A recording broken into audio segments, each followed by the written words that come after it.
welcome back to another episode of Apothekerry. We're going to be talking about nature's water keepers here today. But first, I just wanted to tell you, I'm just so excited to be here with you guys today. Yesterday, I was reflecting. I always do that on Sundays. I film on Mondays, and the episodes come out on Thursdays. And I was just reflecting on how grateful I am for all of you guys. I'm so grateful for the new follows, the downloads, the comments. I'm grateful for you tuning into Corporate Hippie Connections community. We've been seeing so many, a flush of new members. And people, the feedback we're getting is that the knowledge that they're getting in there and the emotional support, the positive empowerment, the herbs, we can't leave out the herbs. You know, I'm all about my herbs. We grow so many herbs here and we keep on adding. You guys have asked what seeds are my favorite. I'm going to do a whole episode on my seeds, my heirloom seeds, and my seed bank, and what we keep and what we don't keep, and our famous chaos jar. We're going to keep that going. But today we're talking about two of my favorite cactuses in this succulent, well, two of my favorite succulents. One of them happens to be the prickly pear, and we have a huge prickly pear that is to the side in front of the property. I know what they say, that you're not supposed to have succulents at your entrance. It's really not at the entrance, but it's huge. And it started with one pad that was given to me as a gift. And I'm so grateful for that, because that one pad, boy, she is a gift of keep on giving. And right now she is full of fruit. I was first introduced to the prickly pear when I was 6 years old. I was just a little girl, and it was new to me. It was when we moved to California. I did not see any succulents in New York when I was living in New York, and we had a 47-acre sod farm. We did not see succulents there. It was more sod, the birds, and it was all about the animals for me, and the deer that would just come up to me and eat right out of my hand. And so moving to California, I moved to a place called Burlingame, California, and it was a shocker for me. It was a culture shock. And so I used to stand at the end of my driveway, believe it or not, and this is where I just felt the most, where I was able to just check out and do my own thing. And I would sing actually at the end of my driveway for all the cars driving past. And that's how I met my friends, all the neighborhood kids. They would just like walk by and go like, what is this girl doing? I had my dolls lined up. I just felt out of sorts. And I think the humming from me singing just calmed my nervous system. And that is when I first met the prickly pear. I had to make a couple trips at the end of the driveway to put everything at the end of the driveway, set up my stage, and then a couple trips back to bring my dolls and whatever else that I brought out there. And as I was walking down the driveway, there was a prickly pear to the left that was planted by my father underneath a window. And, you know, I was first introduced to its pricklies when I snuck out as a teenager. And I don't even know why I snuck out. It was the only window that I could jump down. And I went to my cousin's house she lived 2 blocks away. So I don't even know why I decided to sneak out that night. But she met me halfway, and it was in the middle of the night. And it wasn't like we had to do that, because we hung around each other every single day and played with each other. But I think it was the excitement of sneak out. And yeah, sure, I got my body swiped against the pricklies, and my cousin and I were like taking these pricklies out of my skin and out of my clothes. Do I wear gloves? Most of the time I'll wear gloves. Did I wear gloves today when I picked off this prickly pear with, let's see, 1, 2, 3, 4, 5, 6 fruit. We have 6 fruit, and these fruits are not ready yet, but I wanted you to see it. I wanted you to get the full experience. You can also look this up. You can look at images online. Her flowers just fell off. So now, once the flowers fall off and she blooms this most beautiful neon yellow color, just so powerful, so happy. When people drive up, they see her and they just think, wow. A lot of people will take pictures with her and she gets so big. We do prune her down every couple years because she gets so big and so tall. And so I just wanted for you to see her. She will not go to waste. We have I want to say a library of the prickly pear that hang off of the fence. We also have pricklies going up the property line because I adopted a little bit of what my dad did, because I don't want anybody, jumping the fence one day, because we don't have fencing on that side. We do have cross fencing, we have pasture fencing, but over there we will get ready to take that fencing all the way up. And there are the prickly pears. And I'm telling you, they don't get any water and they have flowers on them right now. It's unbelievable how this has so much of just resilience, has that resilience, and it has the energy of boundaries and protection. And that, I think, is the reason why I decided to plant her up the property line. It sends a strong message, and I love that protection energy from her. And I'm happy and proud to have her, but we do have a lot of her pads in the nursery hanging on the fence for anybody that wants cactuses, prickly cactuses, or if we want to put them in another place. The prickly cactuses have a seed that's inside of them, and I gotta tell you, has strong proteins in them. The benefits that the prickly pear has great for your digestion, blood sugar support, heart health, and lots of protein that live inside the fruit. And once you peel, that layer off, it contains a variety of amino acids, which are so healthy for you. She is amazing for hydration. And ways to enjoy her. You can put her in your salads. I mean, I remember as a kid, my dad would peel back that skin and just hand me, just like watermelon, and I would just bite it and really enjoy the fruit of her. So I have adapted my taste buds. Some people don't enjoy this fruit. Some people don't understand it. They feel like it's not sweet enough. But for me, my palate loves the fruit of the prickly cactus, and I know that she's good for my gut. And so she's a dual purpose because of all the benefits that she has. You can make syrup, jellies, juice. You can grill the pads even.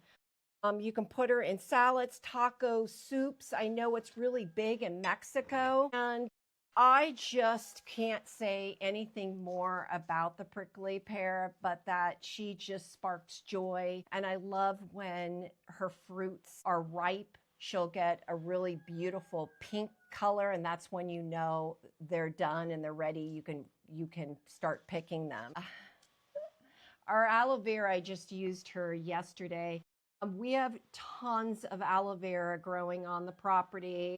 As you could see on my table, I brought some up. These were baby little pups. We call them pups that come out of our agave. We're not going to be talking about agave today. Well, I mean, how could I not have agave on my table? This came from a pup. If you can see, she is really pointy, and I gotta tell you that this agave gets huge. So if you buy agave and you put her in the ground, she will get sometimes even 8 feet wide. She will get huge. We have 5 big ones growing and tons of pups in the nursery. And we're going to put the agave in the front of the property, lining the property. They'll be about 10 feet apart. And it's just beautiful to look at. And there'll be a pathway behind her so we can get to harvesting the olive trees and the stone fruit trees, but just so beautiful to have in the front. But I had to talk a little bit about the agave, even knowing this episode is not about the agave, but I just had to share her because we have so many plants of her growing in the nursery and the surrounding areas of the nursery. Back to the aloe vera. The aloe vera, in fact, I just picked this. It's about 24 inches long. This is an aloe vera pad. You could see the gel starting to ooze out of her. I will slice her open like a salmon, and I will take an avocado spoon and I will just gut her, and I will put her into 2 jars. One big jar that lives in my kitchen refrigerator for my smoothies, and a smaller jar for my body and face, because I don't want to cross-contaminate. And so I like to have that one in my garage, because of when I'm done, soaking in the pool, I'll go into the pool bathroom, I'll go ahead and grab that jar, take my shower, and I put the aloe vera all over my body, all over my face, all over my neck, all over my chest, all over the girls, all over your bits. She is good for everything. She is natural. This is a plant, a single ingredient. You can find her in the co-ops. You can find her at the Saturday markets. You can find her at the natural food stores. I do not suggest you getting aloe vera from a drugstore. Turn the packaging around when you're buying something. Look at the ingredients.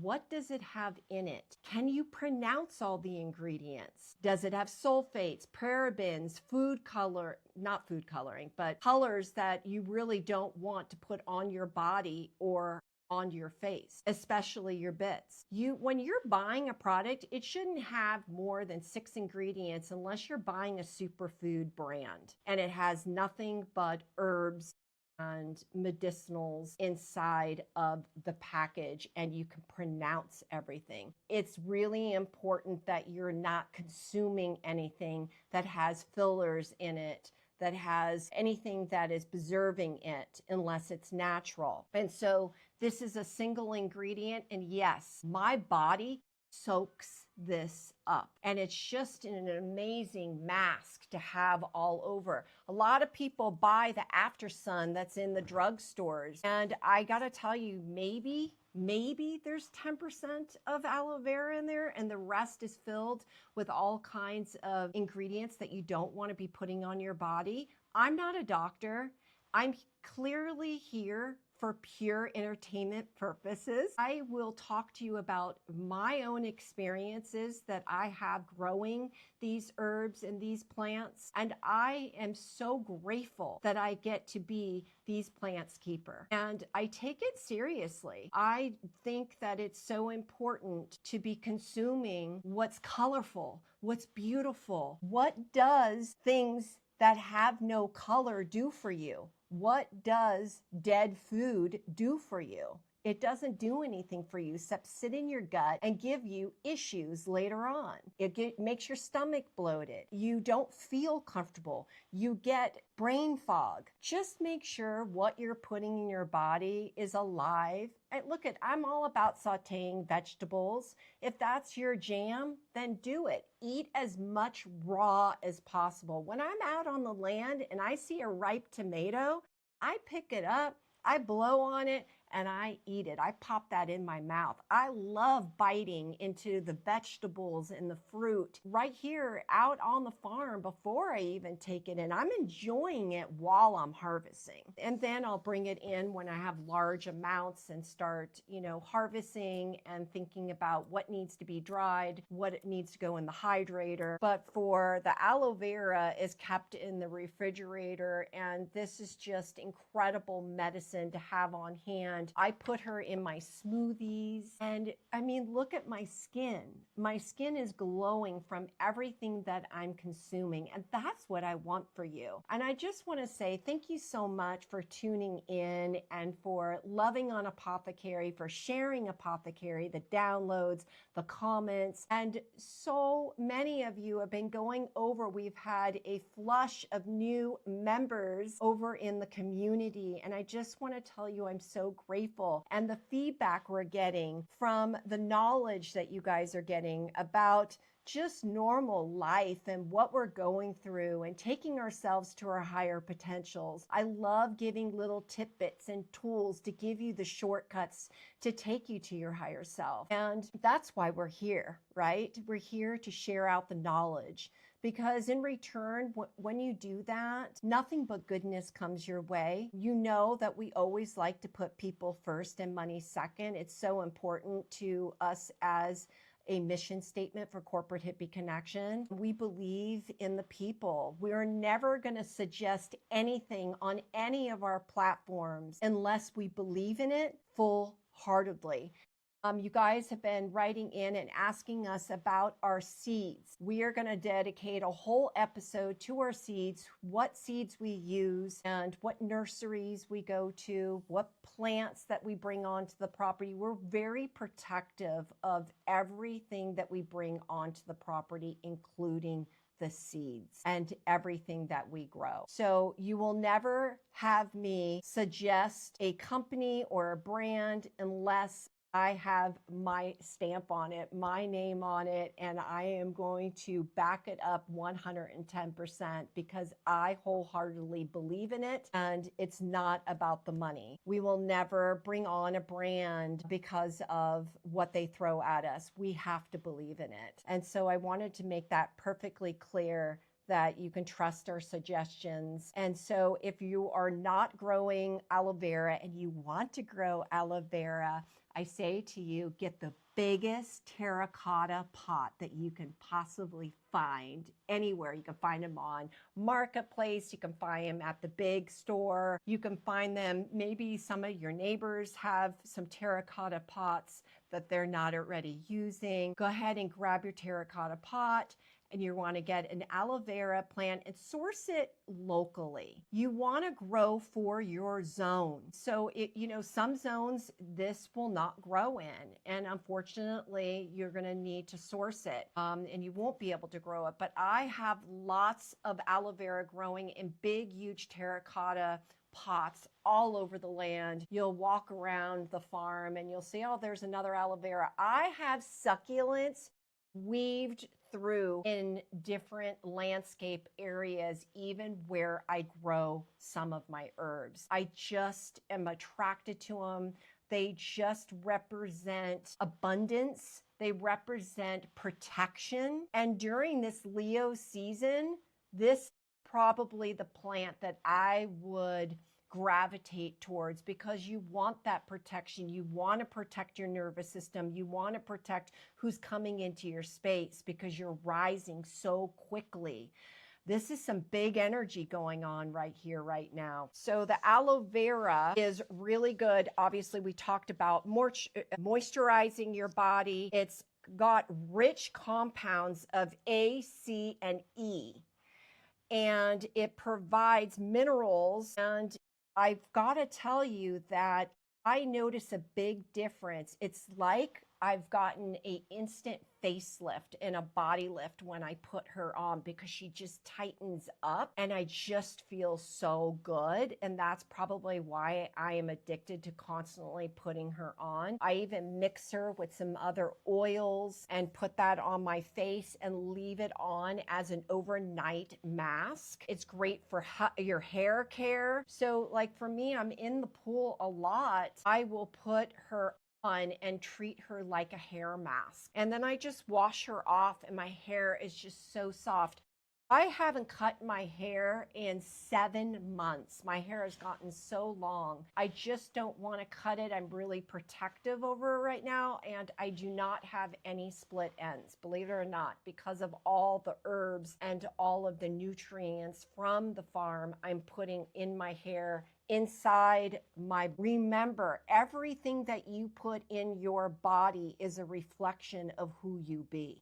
I'm going to repeat that one more time. Everything that you put in your body is a reflection of who you be. It's your energy, it's your light, it's your skin, which is the biggest organ on your body. It's your gut, which is your second brain. You want your food to spark joy, and you want your food to have benefits. When people ask me, what should I grow? I always say a couple staples, and then I ask them questions like, what's going on in their body? Are they having inflammation issues? Calendula, hello. I have a lot of overlapping herbs that grow here that help with inflammation. Spring season, I'm pulling the weeds that I don't want. And most of the weeds are medicinals, just so you know. Like that dandelion that's growing in your driveway, that's medicine. So I'm very careful about what I'm picking. But if it's in a pathway, if it's something that I really want to save, I'll dig it up and I'll put it in a pot and give it the nutrients it needs so it doesn't go into shock. And once it's better, I'll repurpose her and put her in a different area. But while I'm pulling the weeds constantly in the spring, and I'm putting it in my compost because I create my own soil here, my joints, start to ache. And one of the first things I do is I start steeping my calendula and other herbs. So when people are asking me, what herbs should I grow? I always like to ask them, what's going on in your body? Sometimes they'll say that they have migraines or they'll have headaches. Feverfew, grow feverfew. I have feverfew growing everywhere. She's a great medicine and she is beautiful. She looks like a tiny, beautiful white daisy. I think I've spoken about her in another episode. We can always revisit her because she's so powerful. But we are here for succulents, so I need to get back to that. Wanted you guys to know that fun facts about the aloe vera, that this has been a traditional wellness practice for thousands of years. I mean, these herbs are more popular now, these plants, I should say. The plants are more popular now because people are starting to talk about it. And instead of just bringing in flowers every week and showcasing all the beauty, I want you to take in the beauty of the succulents that you can consume, the succulents that make magic in your body. That's what we want. We want you walking around shining bright with no brain fog and feeling good, having those instant facelifts from the medicine that you're putting on, hair mask, and it's not costing you anything, right? So another thing that I wanted to bring up, because it's important to know that you do not want to just grill this pad without taking off these spikes, because you don't want to get them stuck in your mouth. I've heard horror stories where people have taken these and stuck them right on the grill. I don't know what they're doing in Mexico, but I highly suggest it just takes you 5 minutes to just pluck them out with some tweezers. It's like a stubborn hair that you have that you always tweeze. And sometimes if you just flick them, they'll fall off. So I just that's a safety note, and I think it's important to address here today. And just know that succulents don't fight the desert, they adapt to it. They teach us that resilience isn't about having more, it's about making the most of what we already carry within us. And I just love that. So I feel like this is really complete, and I wanted you guys to know that I did look up the frequency of the succulents, and there's nothing out there. There's no proven anything about a frequency of a megahertz that is attached to these two succulents. But when I'm working with aloe vera, I do tend to put on 432 megahertz because for me, it's all about energy and it's all about frequency and it's all about ceremony. You don't have to just use a cacao ceremony or a matcha ceremony. There are other plants out there that you can go into ceremony with, and it doesn't have to be something that you consume. You can have an aloe vera ceremony and really just do the ceremony on you, on your body, on your hair, on your face. You can take the aloe vera and put it in a smoothie or in a drink, and you can use her as a ceremony. Use the things that are easier to get your hands on. There are lots of people selling plants in your area on Marketplace. I highly suggest, looking these plants up and these herbs and sourcing them through your community. Let's keep the business in your community. I feel like this is complete, so it is. I can't wait to see you next. I love you guys. I am so grateful. I'll see you guys soon.